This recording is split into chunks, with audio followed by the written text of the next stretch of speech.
Hey, and welcome back for more X-Files. Today we're going to be looking at Colony episode 16 of season 2. Debuting February 10th, 1995 on the Fox network, Colony follows agents Mulder and Scully as they investigate the murder of 3 identical doctors and someone who has returned from Mulder's past. We begin, and I think an editor made a mistake because Mulder seems a bit worse for wear, but I have no idea how he got in this condition. It's like they put the end of the episode first as a way to engage viewers into wondering what happened. Oh no, it's gonna be a flashback episode. You've got to get him out of the tub. He's dying, he's lost all his body. You've got to listen to me. If you keep him in there, you're gonna kill him. The cold is the only thing that's keeping him alive. His heart stopped. 2 weeks prior, a toy boat they're claiming is a research vessel is out to sea, when the men aboard notice something rather strange following them. It's gonna crash. For being highly intelligent beings capable of interstellar flight, they really are terrible pilots. A doctor at a woman's healthcare clinic watches the retrieval of the pilot from the wreckage, and this seems to scare the ever-living shit out of him.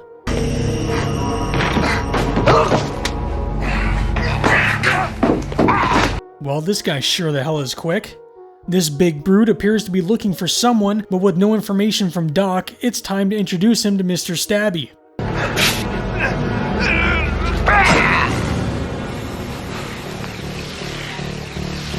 Ooh, look, he bleeds ecto-cooler. And then just for shits and giggles, he rips the panel off the breaker box, which for some reason spontaneously combusts. 6 minutes in and we're finally with our agents. Someone sent Mulder 3 obituaries of doctors that happen to work at a certain kind of clinic that because of YouTube censorship I can't say. Triplets? Nope, I can't find any blood connection between them. Oddly enough, all 3 doctors happen to be identical in appearance, but also seem to have no relation to one another. The agents visit where one of the doctors worked, and the strange thing is his body went missing, along with the bodies of the other 2 doctors. The agents interrogate a man who in the past has made threats to these particular clinics, but he was nowhere near them when the doctors were killed. This clipping, where'd you get it? From the newspaper. The agents arrive in Binghamton where the ad was placed, but the woman at the desk has no information for who placed it. A pattern seems to be developing, however, and Mulder thinks the next victim is possibly hiding here. The number in the ad, would that be a voicemail? Yes, it is. How would you access that? Scully gets a hold of the messages, with the first one claiming they saw the man in Syracuse, New York. So they call Special Agent Weiss from the FBI field office there, even though there is no field office in Syracuse. And I definitely knew this information offhand and didn't have to look it up. Agent Weiss finds the doctor's address and pays him a little visit, but it doesn't appear as though he's alone. No, our big muscular friend has gotten a hold of him and introduces him as well to Mr. Stabby.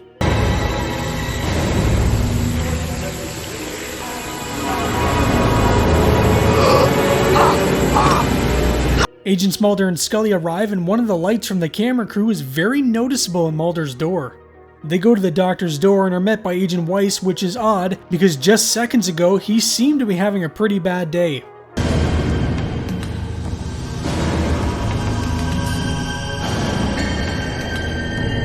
Oh no, why does Agent Weiss have Colonel Budahas in his trunk?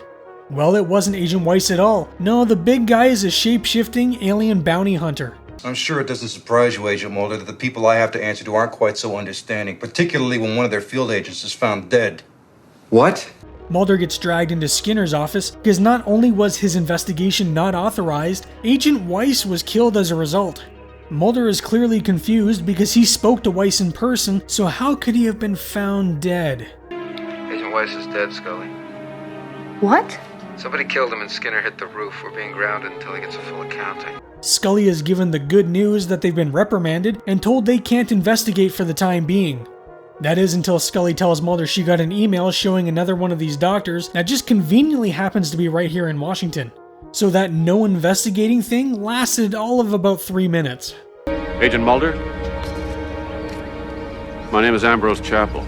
Mulder meets a CIA operative named Ambrose Chappell who might have some information about this case, but I'm not so sure Mulder should trust this guy. Give Daddy a kiss. Well, it turns out there was some super secret experimentation by the Soviets, which led them to being able to create clones of humans, and this Ambrose guy believes these doctors to be a result. Even if they were clones, how did they all manage to end up in the exact same line of work? In the event of war, they would mobilize simultaneously at different facilities across the U.S. to contaminate blood supplies. This guy Ambrose was the one who placed the ad looking for these men because he believes a Russian spy killer is after them, and definitely not an alien bounty hunter. Who is it? Agent Scully and Mulder were with the FBI. The agents find the doctor they claim has been reaching out to them, and when he sees Ambrose with them, well, I think he overreacts just a tad.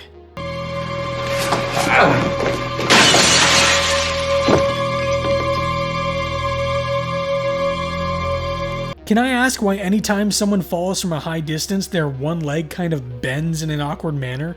The fall seemed to have zero effect on the doc, who just gets up and walks it off. Well, runs it off.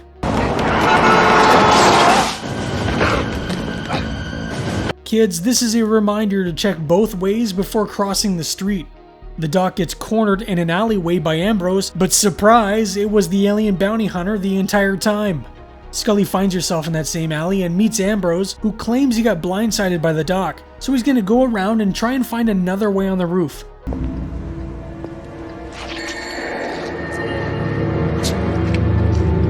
Oh no, she just bought these shoes! Also, why wasn't the blood affecting her? Is it only the alien bounty hunter's blood that does it?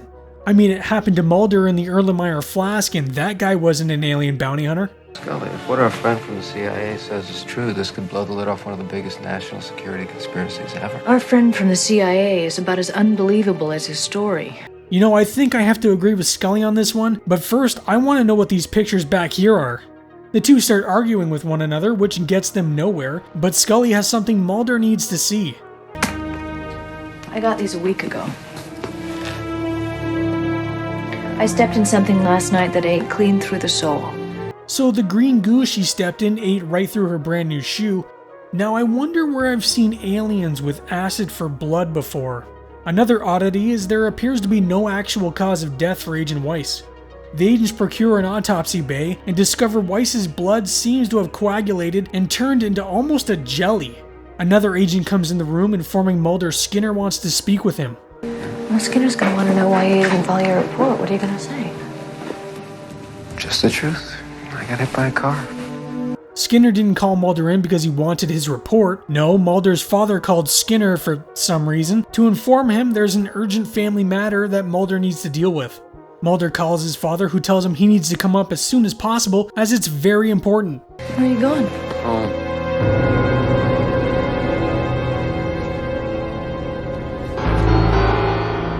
Scully finds an address on the doctor's briefcase and decides to follow up alone, which is always a very smart thing to do.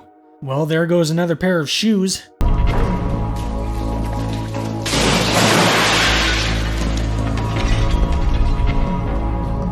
She finds Ambrose destroying what appears to be a lab, and whatever the hell this thing was.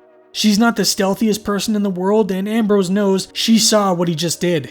I've got some new information on this case. Mulder, I think I'm in danger. I'm in my apartment, and I think I've been followed.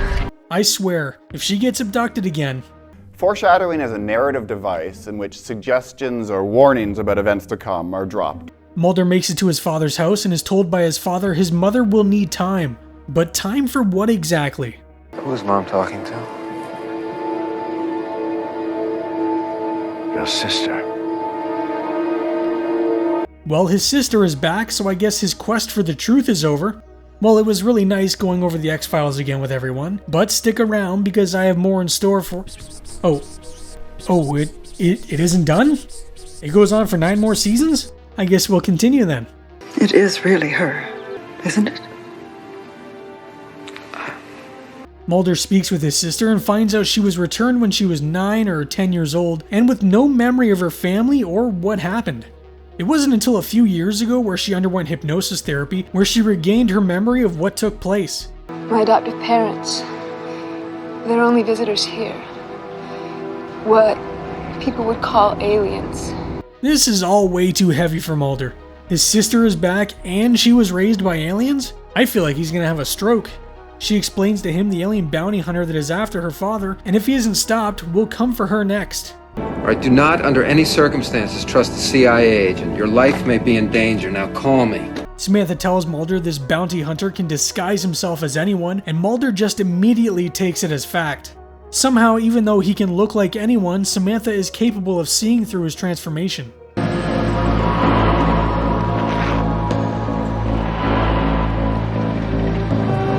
Scully's taking a bus to a motel to try and evade whoever she believes is following her, but I think I would rather deal with an alien bounty hunter than public transportation. Now, by the time you reach me, I should have some very important information for you regarding this case. Before she heads to her motel, though, she goes back to that sketchy warehouse she was at prior to see if she can round up some evidence for their case. You would really think someone would have torched this place by now to hide any of the evidence. What is with Scully and finding weird alien fetuses? Scully finds one of the doctors and he reveals they're all that is left, and unless she can protect them, then they're already dead. Scully gets the men under FBI protection, but the alien bounty hunter is keeping watch. And this guy's jaw is so thick it looks like he chews concrete. Mulder calls the motel Scully says she's going to be staying at to leave her a message, and the clerk at the desk has a memory that rivals mine for how bad it is. Fox Mulder. Yes. Who's this message for? Scully gets her room and the first thing she does is grab a shower. First thing I'd be doing is checking for bed bugs. Whose post is this? Mine, sir. We're on changeover. I'm gonna talk with the prisoners. The agent checks in on the men that were brought in for protection, but it looks like Scully may have hand-delivered the men to the bounty hunter. Later that night, Mulder arrives at Scully's motel room, and at that exact same moment, she gets a phone call. Scully? Are you there?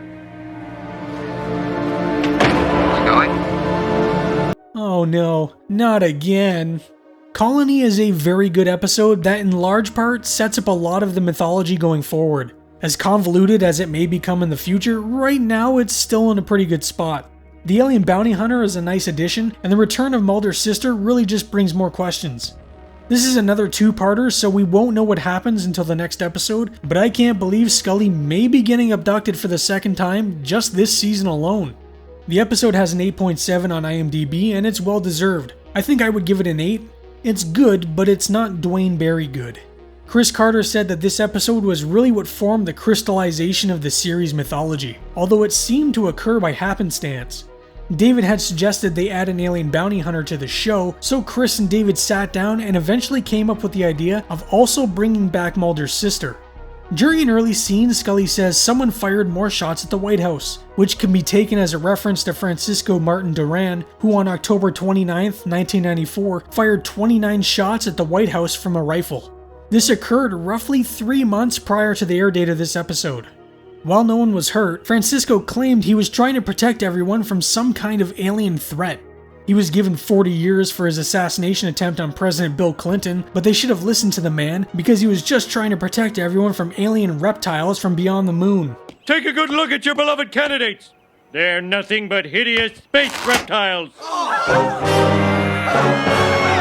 The alien weapon used by the bounty hunter was called the Ice Pick by cast and crew. A hose would run under Brian's sleeve to the weapon and a blast of air would make it extend, which is why it's always held in a somewhat awkward manner or shot in a way to hide the fact that it's hooked to a hose.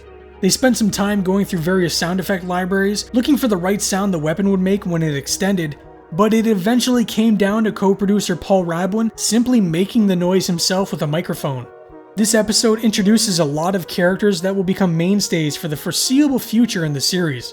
Brian Thompson was hired on for the role of the alien bounty hunter, and for pretty obvious reasons. The man just carries a presence with him that can be really intimidating. He was mostly hired for his look, especially in his jaw and face, because it's so unique and stands out. When he was hired, his agent was told he was going to need a haircut. The idea was his character was supposed to look like a military test pilot with the military crew cut. However, something got crossed in the communication, so when Brian came in, his hair was longer than expected, as his agent never told him about the required haircut. So they just compromised and slicked his hair back. For Mulder's sister Samantha, they cast Canadian-born actress Megan Leitch. She was hired after Frank Spotnitz thought she did a fantastic job during her audition. She felt during her time with the X-Files that the dialogue she had to speak would often be very hard and very specific. The fact she often had a lot of dialogue to say only made it much more difficult for her. She appears in 4 episodes total in the entire series. Peter Dinant was brought aboard to play Bill Mulder, Fox's father.